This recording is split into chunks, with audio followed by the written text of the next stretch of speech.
아멘.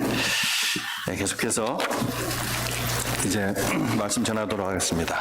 네, 요약해서 여러분 다 들으셨죠? 하나님께서 우리에게 2024년 새해를 주셨다는 것은 세상 사람들과 그 의미가 다릅니다. 하나님을 모르는 사람들도 2024년 새해를 맞이해서 그 대부분의 사람들이 어떤 새로운 계획을 세우고 어떤 목표를 세우고 어떤 꿈을 갖고서 열심히 살아가고 그럽니다. 근데 썩어질 이 땅에 무언가를 얻기도 하고 또 그것을 이루기도 하겠지만 안타깝게도 그 결국은 그 최후는 결국에 무덤으로 향해 나아가는 것이고 영원한 사망, 영원한 지옥을 향해 가는 것입니다. 그래서 오늘 여호수아 3장을 통해서 우리 그리스도인들이 우리 하나님의 나라의 그 시민권을 갖고 이 땅에 살아가는 성도들은 하나님께서 주신 이 새해를 어떠한 마음으로 나아가야 될까? 이 3장을 통해서 그 교훈을 받기를 원합니다. 유대력으로 1월에 요단강은 물이 가장 범람하는 시기라 어린아이들, 노인들, 어른들도 마찬가지고 더군다나 가축들도 있거든요. 이것을 끌고 갈 수가 없어요. 뿐만 아니라 가장 중요한 것이 그들에게 있습니다. 뭡니까? 성소의 기물들. 이 성소의 온갖 그 도구들을 안전하게 옮기는 것 불가능합니다. 하나님께서 기적을 일으키시지 않으면 건널 수가 없는 상태입니다. 우리 중앙침례교회는 작년에 40주년이라는 신앙의 기념석을 세웠습니다. 이런저런 풍파들을 겪은 40년을 마치고 이제 올해 우리가 몇 주년인가요? 41주년. 그러니까 출애굽 2세대가 제1주년을 맞이했던 그 해랑 똑같아요. 2024년에 우리가 들어서고 있는 우리 교회도 하나님의 은혜와 능력을 경험하지 않으면 약속해 주신 그 땅으로 들어가지 못하고 여전히 광야에서 헤맬 수가 있다는 것입니다. 교회뿐만 그렇습니까? 우리들의 가정도 마찬가지고 우리들의 개인의 삶도 마찬가지입니다. 그래서 오늘 여호수아의 말씀의 교훈은 우리에게 동일하게 적용되는 교훈이라는 것입니다. 첫 번째 지침은 뭐였어요? 언약궤를 따르라는 거. 둘째는 뭐였습니까? 자신을 성결케 하라는 거. 세 번째는 하나님의 명령을 순종하라는 것입니다. 첫 번째 지침, 언약궤를 따르라. 이 언약궤는 법궤라고도 하는데 백성들은 그 언약궤 앞에 와가지고 기도도 하고 그 앞에서 또 예배도 드렸습니다. 이 언약궤는 바로 하나님이 이 자리에 계시다. 간단하게 얘기하면 하나님의 임재라고 하죠. 그 말을. 하나님의 임재를 나타내는 그러한 상징이었습니다. 하나님이 지금 우리 가운데 계시는 줄 믿습니까? 이 자리에 계십니다. 이렇게 항상 고백할 수 있도록 만드는 하나의 하나님의 임재의 상징물이었던 것입니다. 요단강을 건널 때 제사장들이 앞에서 언약궤를 메고 갈 때 이제 그 뒤를 따라가도록 한 거예요. 근데 어느 정도 거리를 두라고 했냐면은 가까이 따라가는 것이 아니라 2000규빗. 우리가 읽었죠? 2000규빗. 오늘날 거리로 말한다면 900m에서 1000m 정도 됩니다. 약 900m 정도 오늘 많이 얘기를 하더라고요. 그래서 이것을 왜 이렇게 그러면 뒤에 2000규빗 떨어져서 따라가게 했는가? 첫 번째로 하나님의 임재의 상징인 이 하나님의 언약궤 앞에서 경외심을 갖도록 하기 위해서입니다. 하나님의 임재 앞에서 경외심을 가지라는 것이죠. 하나님의 언약궤는 하나님께서 지정한 사람들만 이걸 멜 수가 있었고 그렇지 않으면은 다 죽임을 당했습니다. 지난주 우리 신년 신년 그 새벽 기도회 때 나온 말씀 중에도 그런 말씀이 있었죠. 베세메스에 사는 이스라엘 사람들이 이 말씀을 어겼다가 5만 명의 사람들 가운데서 70명이 그 자리에서 즉사했습니다. 그냥 쳐다봤다는 이유로. 아무나 볼 수가 없어요. 오픈한 것은. 여러분, 하나님은 어디든 계시지만 특별히 하나님의 임재를 상징하도록 하나님께서 직접 지시고 또 설계하셔서 만든 이 언약궤 앞에서 경거망동한 것은 엄청난 죄악입니다. 하나님 앞에서. 여러분이 어디 계시든 이 예배당에 계시든 여러분의 가정에 계시든 여러분 직장에 계시든 학교에 계시든 길거리를 가든 하나님은 여러분이 하나님의 자녀이기 때문에 항상 동행 함께 하시는 하나님입니다. 하지만 공예배를 드리는 예배당에 들어와서는 여러분 철저히 경건함을 갖추셔야 됩니다. 특히 예배 시간 전에 이 자리에 여러분 앉을 때 하나님의 임재 앞에서 경건하게 오늘 우리가 들을 말씀을 여러분 펴서 읽고 기도하면서 예배를 준비하셔야 돼요. 여러분 하나님의 임재 앞에서 여러분 하나님에 대한 경외심을 항상 가지시기 바랍니다. 또 왜 떨어져서 오게 했느냐? 온 백성으로 하여금 보게 했습니다. 바라볼 수 있도록. 약 900m 떨어져 있으니까 지금 수백만 명의 이스라엘 사람들이 거기 있단 말이에요. 장정만 60만 명이라고 했으니까. 그러니까 그거를 언약궤는 볼 수가 없었겠죠. 그러나 언약궤라면 제사장들이 그 모습은 볼 수가 있었던 거예요. 그래서 다들 언약궤가 저긴 앞에 지금 가고 있다. 다 바라볼 수 있도록 한 거예요. 3절에 보면은 그리하면 너희 행할 길을 알리니 라고 기록하죠. 이 말이에요. 너희가 2000규빗 떨어져서 가면은 너희 행할 길을 알리니 보여야 따라간다는 것이죠. 보여야. 모든 이스라엘 사람이 하나님의 인도를 잘 받기 위해서 그렇게 하신 것입니다. 이는 오직 하나님만이 하나님의 백성을 인도하시는 분임을 보여주는 상징인 것입니다. 지금 이스라엘 사람들이 가는 길은 가본 길이에요? 안 가본 길이에요. 한 번도 가보지 않은 길입니다. 그들에게 더군다나 옛날 고대 그 문화에서는 강도를 만날 수도 있고 더군다나 지금 여리고성 들어가야 되는데 습격을 당할 수도 있고 안내자가 없이는 절대로 안전하게 갈 수 없는 미지의 길이라는 것입니다.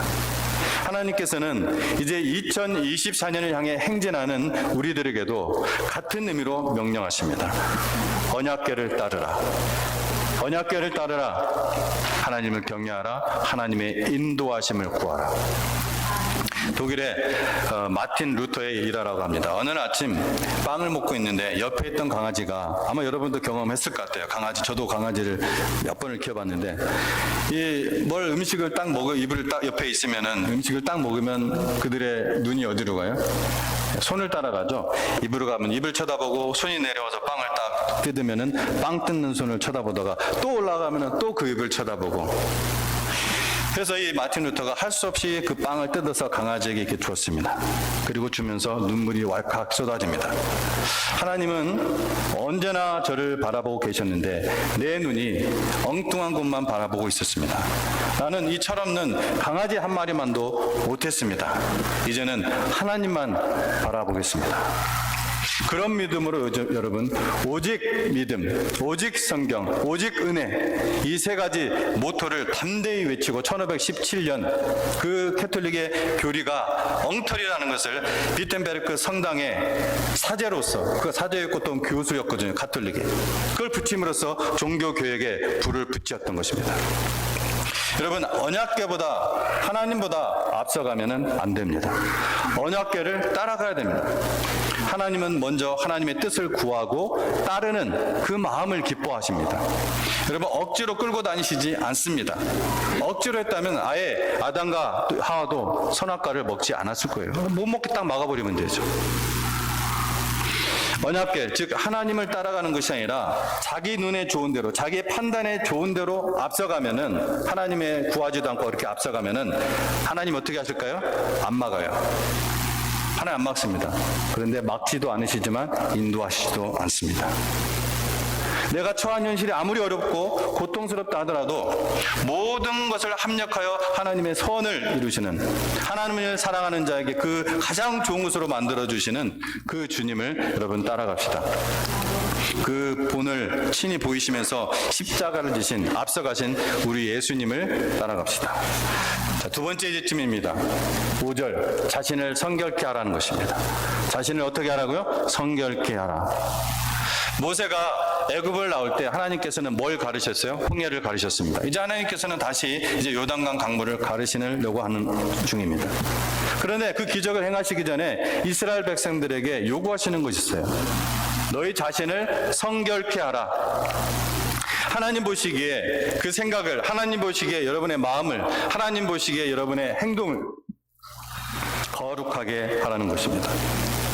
때로 우리는 하나님께 우리를 더욱 아름다운 그릇으로, 더욱더 큰 그릇으로, 더욱더 비싼 그릇으로 만들어달라고 기도합니다. 하지만 하나님이 쓰시는 그릇은 비싸고 큰 그릇이 아니라 깨끗한 그릇입니다. 거룩한 그릇입니다. 디모데후서 2장 20절로 21절 말씀에 큰 집에는 금그릇과 은그릇뿐 아니라 나무그릇과 질그릇도 있어 귀하게 쓰는 것도 있고 천하게 쓰는 것도 있나니 그러므로 누구든지 이런 것에서 자기를 깨끗하게 하면 귀히 쓰는 그릇이 되어 거룩하고 주인의 쓰심에 합당하며 모든 선한 일에 준비함이 되리라 말씀하셨습니다. 인생의 수많은 문제에 묘안을 찾아내고 해결 방법을 찾고 있는 사람에게 주님께서는 그보다 더 근본적인 문제를 가지고 도전해 오시는 것입니다. 내 가정 문제의 그 해결의 실마리를 찾기보다, 내 사업의 어떤 해결 방안을 찾기보다, 내 인생의 문제를 두고 고민하기보다 더 중요한 문제가 있다. 너 자신을 거룩하게 하라. 너 자신을 성결하게 해라. 아무리 좋은 것이라 할지라도 그것을 담을 그릇이 더러우면은 담지 못하죠. 우리에게는 무엇보다도 하나님의 그 축복을 담을 깨끗한 그릇이 필요합니다. 7장에 보면은 요단강을 건너서 난공불락이라고 여기는 이 여리고성을 하나님의 기적으로 점령하게 되죠. 이스라엘 백성들은 감사했습니다. 그리고 하나님께서 약속의 땅을 우리에게 주셨다는 그런 감격으로 또한 그 승리감으로 아주 충만했습니다. 이제 기세를 몰아서 다음에 있는 여리고성에 비해서는 너무나 작은 조그만 성, 이 아이성을 공격하게 되는데 어떻게 돼요? 패배하고 말았습니다. 자, 물론 전쟁이라는 것은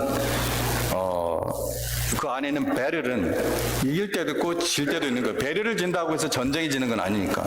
또 다시 싸워서 이기면 되죠.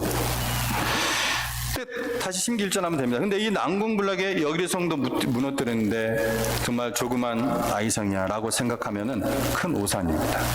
이 전쟁은 이야기가 달라요. 왜냐하면 하나님이 주신 땅이에요. 그리고 하나님이 그 전쟁에 함께 하셔서 그 땅을 얻게 하는 하나님의 거룩한 전쟁이란 말입니다. 그러기에 이 전쟁에는 여러분 어떠한 배럴의 패배도 있을 수가 없습니다. 전투의 패배도 있을 수 없다는 거예요. 전쟁의 패배는 물론 있을 수 없지만. 그런데 패전을 했다는 것은 무슨 말입니까? 하나님께서 그들과 함께하지 않으셨다는 이야기가 되는 것입니다. 하나님이 함께 하시려면 그들은 패배할 수밖에 없습니다. 그들은 정말 지금 위기 중에 위기예요. 그래서 너무나 답답하고 괴로워서 지도자 여호수아가 옷을 찢고 장로들과 함께 하루 종일 하나님의 언약궤 앞에 엎드려서 통곡을 하며 옵니다. 하나님 어찌하여 이런 일이 있을 수가 있습니까? 하고 목 놓아 어린아이같이 막 울었어요. 여호수아가. 그때 하나님께서 답을 주시죠. 어찌하여 이렇게 엎드렸느냐. 그리고 이어서 하시는 말씀이 이 패전의 원인은 너희 자신들에게 있다. 내게 있는 것이 아니고 너희 중에 있는 것이다. 그리고 너희는 내일을 위하여 내일을 위하여 스스로 거룩하게 하라고 말씀하십니다. 7장 11절에서 패전의 원인을 그리고 말씀해 주시죠.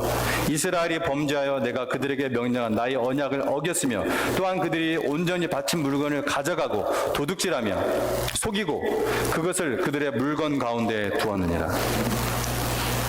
그게 원인이었습니다. 여러분, 영광의 내일을 원하십니까? 승리의 내일을 원하십니까? 내일을 위하여 스스로 거룩하게 하십시오. 내일을 위하여 자신을 성결케 하십시오. 하나님의 거룩한 자녀가 하나님의 언약을 어기고 죄악을 저지르면은 하나님은 우리를 위해 싸우시지 않습니다. 하지만 우리가 하나님의 언약을 지키고 거룩함을 지키기 위해 죄악과 싸운다면 하나님은 우리를 위해 우리의 앞장서서 싸우실 것입니다.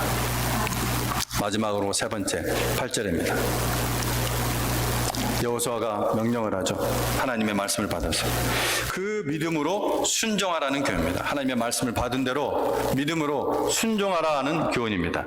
막상 제사장들에게 발을 담그라고 그 요단강 넘실대는 그 요단강물에 발을 담그라고 명령한 여호수아나 또 제사장 이 마음은 어땠을까요? 그를 바라보고 있어요 지금. 여호수아는 그 굽이치는 실제의 그 요단강보다 자신의 마음이 더 굽이치고 있었을지 몰라요. 만일 정말 이렇게 해서 제사장들이 이게 명령을 했는데 하나님 말씀 받아서 명령을 했는데 제사장들이 쑥 빠져 죽어버리면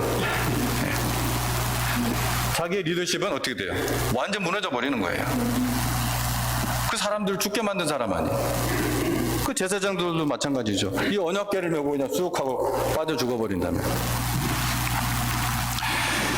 아주 불안한 마음이었을 거예요. 어떻게 보면은 모세가 홍해를 가르고 건넜을 때보다 더 큰 도전이었습니다.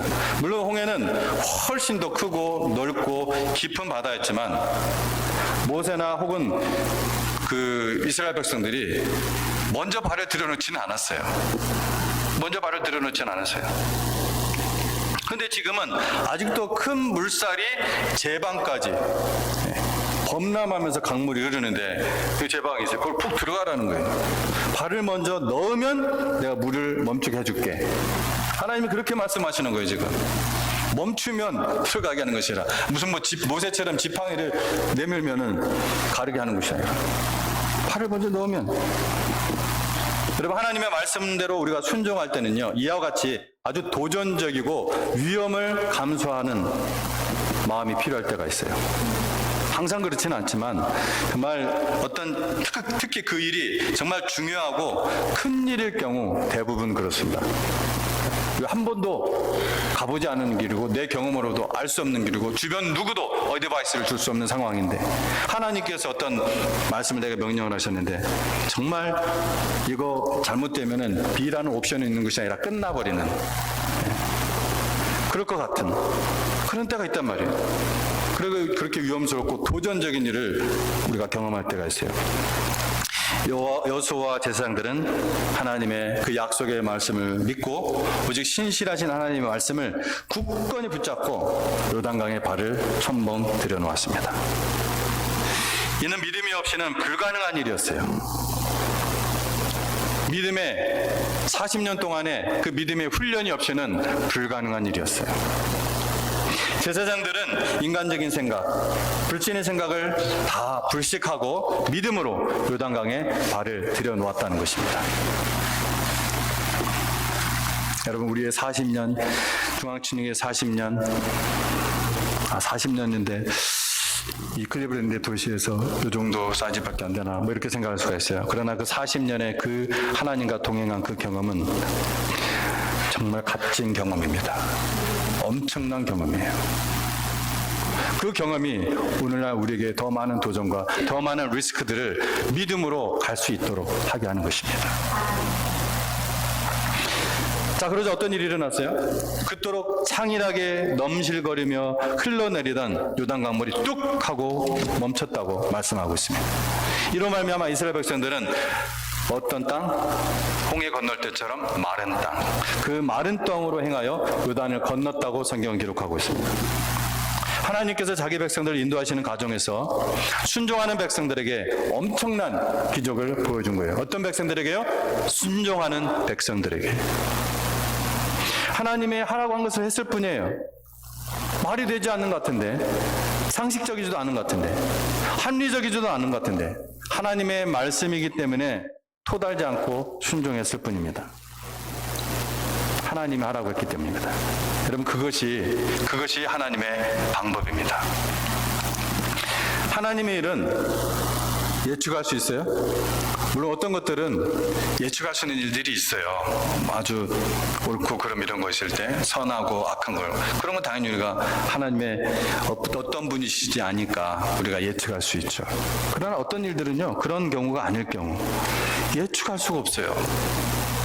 그렇지만 하나님은 그분은 하나님이기 때문에 신실하신 하나님이기 때문에 그 말씀대로 쫓아갔던 것입니다. 오늘날 우리도 마찬가지입니다. 하나님의 말씀을 따라야 됩니다. 그 원리는 하나님의 것이에요. 우리 것이 아니에요. 비록 이해할 수는 없지만 하나님의 그 오묘한 방법이 그 원리에 녹아 있다는 것입니다. 그 역사하심은 신묘막측합니다. 인간의 이성 바뀌고 우리 인간을 초월하는 그러한 차원입니다. 어떻게 하나님의 생각을 우리 머릿속에 집어넣으려고 하는지 여러분 돌아보면 얼마나 우리가 참 죄악덩어리인지 교만한 사람인지 우리가 회개해야 됩니다. 근데 왜 하나님께서 그런 이상한 방법을 동원하실 거예요? 어떤 부분 어떻게 생각하면 반대로 생각하면 굉장한 당연한 일이에요. 사람이 납득할 수 있게끔 하시면은 안 되나요? 이런 생각을 하죠. 이것은 하나님이 하나님이심을 나타내는 방법입니다. 적어도 그분은 인간을 초월하시는 분입니다. 한마디로 하나님이 하나님을 계시하기 위함입니다. 우리는 하나님 대신 그 여호와 하나님을 신뢰합니다. 그분은 하나님이기 때문에 그렇습니다. 우리는 하나님 하니까 가끔씩 하나님을 가스로 신으로 생각하는 것을 멈출 때가 있어요. 잊어버릴 때가 있어요. 하나님은 신이십니다. 살아계신 신이니까. 저는 하나님의 이런 초월적이고 신묘막측한 역사하심을 증거하기 위해서 저희 어떤 직접적인 경험이나 간접적인 경험을 제 설교 시간 중에 나누고 싶을 때가 있었습니다. 저에게도 그런 경험이 종종 있기 때문이에요. 그래서 한때는 제 설교 시간에 이것을 나누기도 했었습니다. 그래서 그 나누면 은혜도 받고 하나님의 영광이 막 드러나기도 했습니다. 그러나 제가 꽤 오래전부터 성령의 강권적인 명령이 아니면 제가 예배 설교 시간에는 하지 않으리라는 원칙이 저에게 생겼습니다. 하나님의 말씀 자체에 집중하고 그 말씀 자체를 기억하는 것이 아니라 나의 의도와는 다르게, 간증하는 사람의 의도와는 다르게 인간의 그 경험이나 그 과정은 다 잊어버리고 성공 사례에 집중을 하는 인간의 본성, 무언가 약간 부풀려서 얘기하는 그 본성 때문입니다. 그래서 제가 개인 교제 중에 나누는 것은 이것이 은혜가 되지만 간증 집회나 예배 시간이나 이런 거 제가 굉장히 싫어합니다. 그래서 제 앞에서 그런 얘기 하지 마십시오. 저 안 좋아해요. 교제 속에서 자기의 경험 나누는 거, 그거는 좋아하는데 간증 집회 해가지고 누가 나와서 무슨 연예인 나오고 뭐 유명한 인사들 나와서 막 간증하고 예배 시간에 나와서 막 제가 말하는 것이 일반 간증이 아니라 그 이상한 초자연적인 일들이 있잖아요. 여러분의 삶의 간증은 예배 시간에 나눠주는 거 좋아합니다. 해주세요. 근데 일상 이런 것을 나누고 교제하는 게 좋겠지만 예배 시간에는 여러분 그런 하나님의 말씀이면 충분합니다. 하나님의 초월적인 역사, 신묘막측한 역사는 성경 안에 있는 말씀이 가장 정확하고 과장되지 않고 그 포커스가 엉뚱한 곳으로 가지 않고 하나님의 말씀만, 하나님의 역사하심만 우리의 기억에 남기 때문에 그렇습니다.